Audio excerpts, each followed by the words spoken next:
I am the earth. I am the light. I set myself free. If you're going to change an area, you do three things. Number one, you focus on it and you get clear and compelling vision for what you want. If your body's not where you want it to be, I tell you there's one simple reason. It's not your focus. No, I focus on it. I focus all the time on how fat I am. No. See, if you focus on crashing into the pole, trying not to, the more you try not to, what you focus on, that's where the energy goes, that's where you go, right? We all know that. But what people tend to do is, I'm saying focusing on what you want, not what you don't want. And not only just focusing on what you want, where you focus and say, well, I'd like to be strong, I'd like to be energetic, I'd like to be fit. It's focusing and making it compelling. You can't just focus on it. You got to create a clear and compelling future in that area that will pull you towards it, so you're not trying to push yourself. If there's an area you're not improving in, think of three pillars, if you would. Pillar one is, get focused and clear. What's compelling? Where are you? Really, and don't lie. Where do you want to be? And make it so compelling you can't help it. When you wake up in the morning, you want to transform this area of your life. So the quality of your life already is better just because you are so excited about what you're after.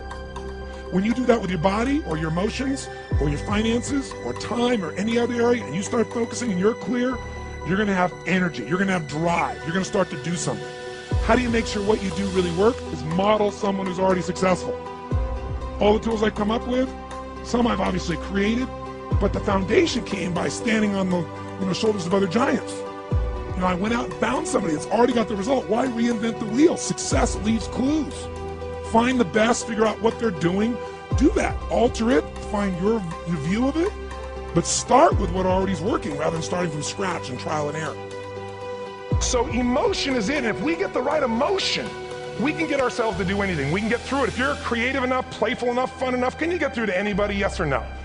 If you don't have the money, but you're creative and determined enough, you find the way.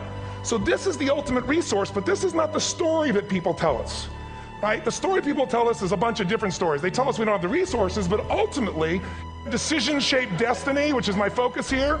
If decisions shape destiny, what determines it is three decisions. What are you going to focus on? Right now, you have to decide what you're going to focus on. In this second, consciously or unconsciously, the minute you decide to focus on something, you got to give it a meaning. And whatever that meaning is produces emotion. Is this the end or the beginning? Is God punishing me or rewarding me, or is this the roll of the dice?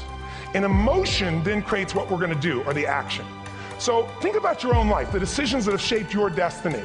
And that sounds really heavy, but in the last 5 or 10 years, 15 years, haven't there been some decisions you've made that if you made a different decision, your life would be completely different? So the bottom line is, maybe it was where to go to work and you met the love of your life there. Maybe it was a career decision. I know the Google geniuses I saw here. I mean, I understand that their decision was to sell their technology at first.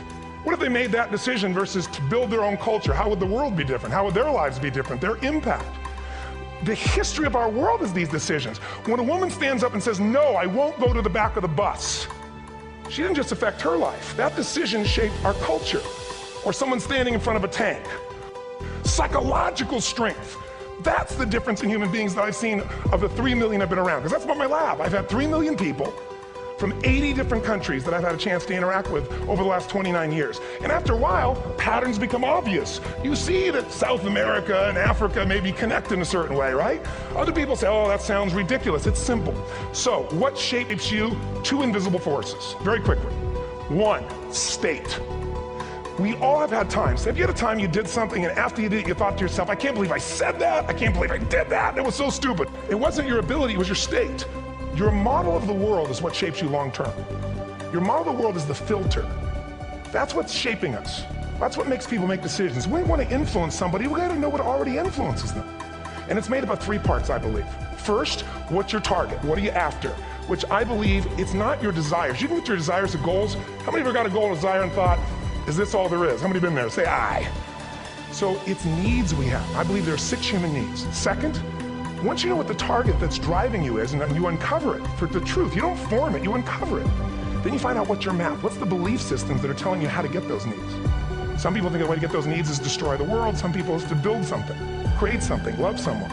And then there's the fuel you pick. So very quickly, 6 needs. Let me tell you what they are. First one, certainty.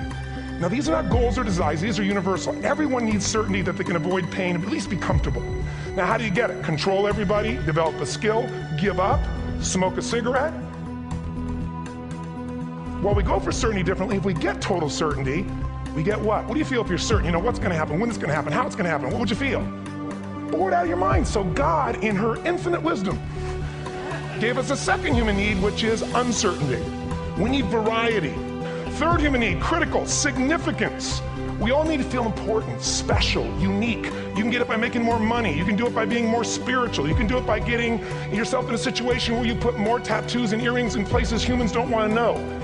Whatever it takes. The fastest way to do this, if you have no background, no culture, no belief in resources or resourcefulness, is violence.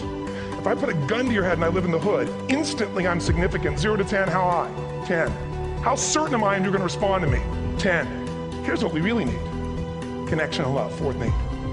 We all want it. Most people settle for connection because love's too scary. Now, these first 4 needs, every human finds a way to meet. Even if you lie to yourself, even if you have split personalities.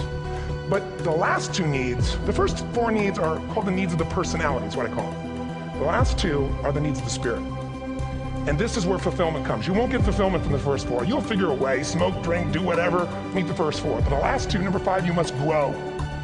We all know the answer here. If you don't grow, you what? If a relationship's not growing, if a business is not growing, if you're not growing, it doesn't matter how much money you have, how many friends you have, how many people love you, you feel like hell. And the reason we grow, I believe, is so we have something to give of value. Because the 6th need is to contribute beyond ourselves. Because we all know, corny as it sounds, the secret of living is giving.